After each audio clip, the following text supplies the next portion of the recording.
What's up guys, welcome to tonight's video. As you guys can tell by the title, this is probably hands down one of the most exciting things. So I bought a new SR. Now, if you guys have been keeping up on the rebuild series, you guys know that basically I blew up the SR and I was kind of taking it apart, trying to figure out, what happened, how bad it was, and what my options were with a rebuild, whether or not it was worth rebuilding or, if I could rebuild it and whatnot. So if you guys haven't seen the last few videos of this rebuild series, I highly recommend that you go check them out. Link right here. I'll give you guys a quick rundown. We tore the top end off and it looked okay for the most part. The valve train looked okay. One of the cams was a little messed up, nothing too bad. It was when I disassembled the bottom end that we found pretty much all the really bad news. So the pistons were pretty much shot. They had a ton of scoring from the sides. The cylinder walls, as we already knew, were shot. We ended up finding two spun bearings. Cylinder 1 and cylinder 2 both spun a rod bearing. Cylinder 3 and 4 didn't look as bad, but it definitely looked like the engine was oil starved. If you guys remember my video from the drift event, my front main seal blew out. I lost all the oil pressure, lost pretty much all my oil getting off track. It was actually so bad that one of the oil holes on the crank for cylinder 1 was completely plugged up with metal. So the bearing had just gotten completely starved of oil, super hot to where it even burnt the rods, and they were forged Manly rods. So it says a lot. What I was left with is needing new rods, new pistons, new rings, rod bearings, new main bearings, potentially having to machine the crank, if not replace the crank. All of that said, plus all the other little odds and ends that I would need, plus all the machine work that I would need. Basically, with everything that we found, it just seemed like I was gonna spend a ton of money trying to rebuild what I had. And I kind of kept thinking over, do I want to do this? Do I want to go a whole different route? Do I just want to sell everything, sell all the parts that I can off my engine and, just find a different swap? And really what it came down to is I want to drive. Since last summer when I put this SR in, I've had 3 events and pretty much had nothing but issues at all the events. If it wasn't one thing, it was another. And the last event ended with the entire engine going, right? So I was just kind of like, I've really missed out on seat time this last year. We all know drifting is super expensive and, I don't have all the money in the world. So like just being like, okay, cool. I'm going to throw, $6,000 JZ swap in my car, or I'm going to spend $8 grand on an LS swap just wasn't feasible for me, As you guys can see behind me, there's a bunch of brand new parts here. I ended up coming across a deal for a built SR through a friend of a friend or whatever, who had basically gotten this stuff all built and bought all these new parts and had all of these things ready to put together a really sweet SR, and then kind of just never ended up doing it. We came to an agreement on a price that I could afford. It was just a little more than what I would probably have to spend on rebuilding mine. The other thing is it came with a lot of extra parts. And the way I saw it is between my extra parts, the things that are salvageable from my engine, the things that were extra from his engine, I could make back a decent amount of money. So this was, again, the most budget-friendly way that I could have a built SR that's hopefully going to last me a good amount of time. And I have a really good feeling about this engine and what I've bought. So let's kind of take a look at all the parts. I spent a bunch of time setting them out here, making them look pretty. So I'm going to do a little fun B-roll showing you guys everything that I got. And we'll kind of talk about what it is, what I got, and what I'm going to be able to sell and make some money back on.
guys, I hope you enjoyed that little edit.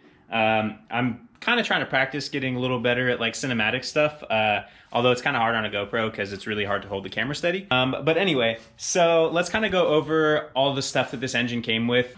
All right, so let's start with obviously the head and the block. We have the head here, freshly machined. It has a brand new valve train in it. These are by a company called June. I hadn't really heard of them before I got this. Basically, nothing bad to say online about this brand, so I'm happy with that. As you guys saw, I also got some Tomei 260 drop-in pond cams, which is kind of like the size that you can throw in an SR without having to tune it. The top end is going to be super nice, super stout. Next, we move on to the block. Also has been freshly machined with some CP forged pistons, some Manly forged rods, and then it's got ARP hardware underneath for the bearing caps, and everything has been done right. I would say one of the cool parts about this whole engine that I bought is that in this envelope back here is all the paperwork from the machine shop, every single detail about what they did to machine the head and the block, as far as like all the tolerances and clearances for everything, and they did everything correctly basically. So again, this is kind of the main expensive part of this build, is all the parts that were put into the block, the parts into the head, along with all the machine work. That stuff is not that cheap. So then we move on to all the extra parts and everything that he gave me. This here is what they call a Freddy intake manifold. It's a fake Greddy manifold, but a lot of people do use these, and I haven't read a lot of bad stuff, so I might use this. I might use my stock one. I don't know yet. Stock fuel rail, but it's all painted, and got this like blue and white color scheme going on, so I kind of like this. It came with a stock turbo manifold as well as this Megan tubular manifold, brand new Samco Sport hoses. Every new hose that you need is here, so everything that goes underneath the intake manifold, all those coolant lines and whatnot, is going to be all nice brand new silicone hoses.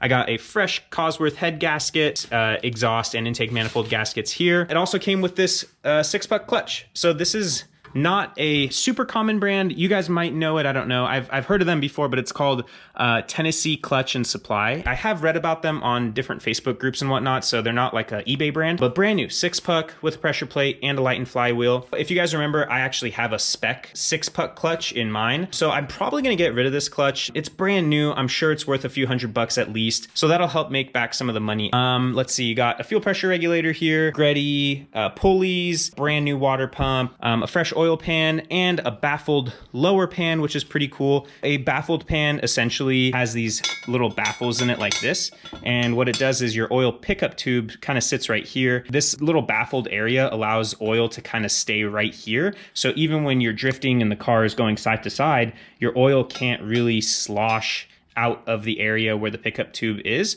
So it kind of helps with keeping more consistent oil pressure while drifting.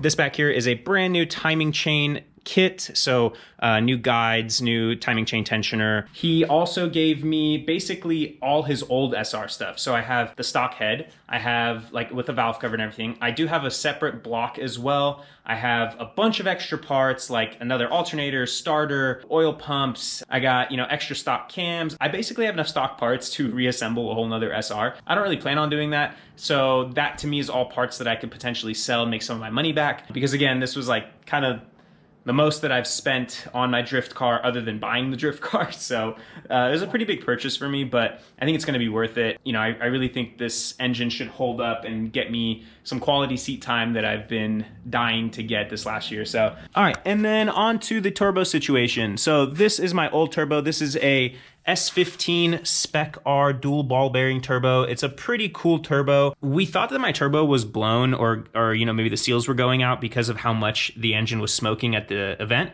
Now that we see that it was obviously like engine failure, this turbo might not be bad. It doesn't have an insane amount of shaft play, but I went ahead and bought this S14 turbo because I got a good deal on it. So I bought this one. Also not a ton of shaft play, almost like similar. And the guy said it never really smoked or anything. I basically have 2 turbos to try. I'd love to be able to run my old turbo because the Spec R is dual ball bearing, whereas the S14 T28 is single ball bearing. So, just spools a little faster and nicer, I guess. All right, guys, so one last look.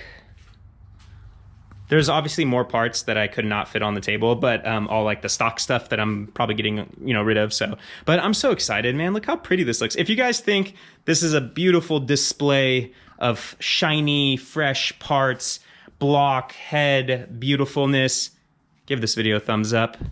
With that said, guys, that's going to be the end of this video. I know it was kind of boring, just a lot of talking, but I just wanted to catch you guys up on what I ended up doing with the SR build. I know the last video kind of left us with like a, I don't know, am I going to rebuild it? What are we going to do? So this is pretty much what I ended up doing. This is what I decided. And I think it's going to be the best decision in terms of cost versus what I'm getting versus what money I can make back selling some of this stuff. So we have 1 month until the next drift event, which is up in Oregon, 3-day event.